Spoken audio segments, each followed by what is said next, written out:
আসসালামু আলাইকুম।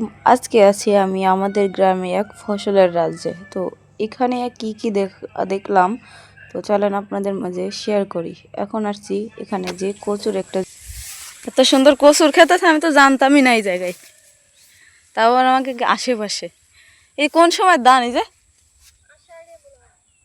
আষাঢ়ে বুলাক, এই কচুর ইয়ে তো হয়েছে, লদিও তো হয়েছে সেই পরিমাণে বেছে। এরকম একটা থাকলে তো আর কিছু লাগে না। যাই আসি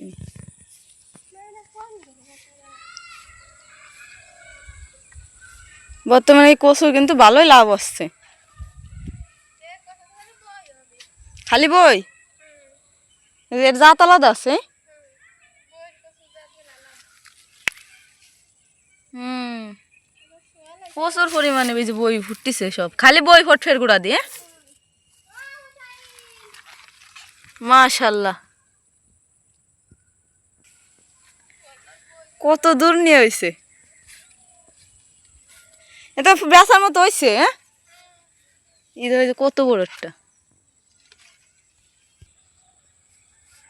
ডাইন পাশে ধানের ক্ষেত, বাম পাশে কচু ক্ষেত, অসাধারণ একটা দৃশ্য, দেখলেই মন জোড়ায় যায়। তো এমন একটা জায়গায় আসছি, তো আমি নিজেও জানতাম না, হঠাৎ করে একজনের কথার ইসে তো এখানে আসছি।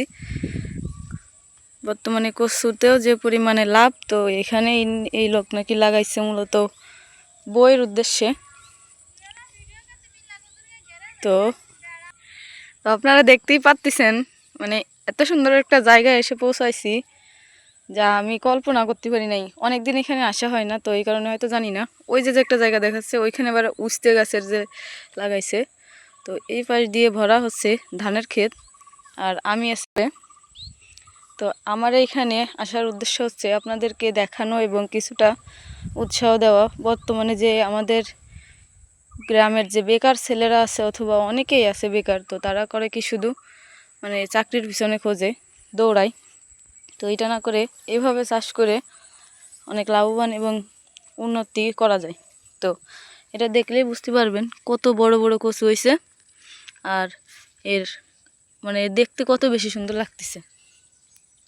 যেমন মোটা হয়েছে তেমন লম্বা হয়েছে, এর পিছন দিয়ে শুধু কচুর বই ফোটে। দেখেন এদিক দিয়ে কত বেশি সুন্দর লাগতেছে। তো মাশাআল্লাহ অনেক বেশি সুন্দর হয়েছে।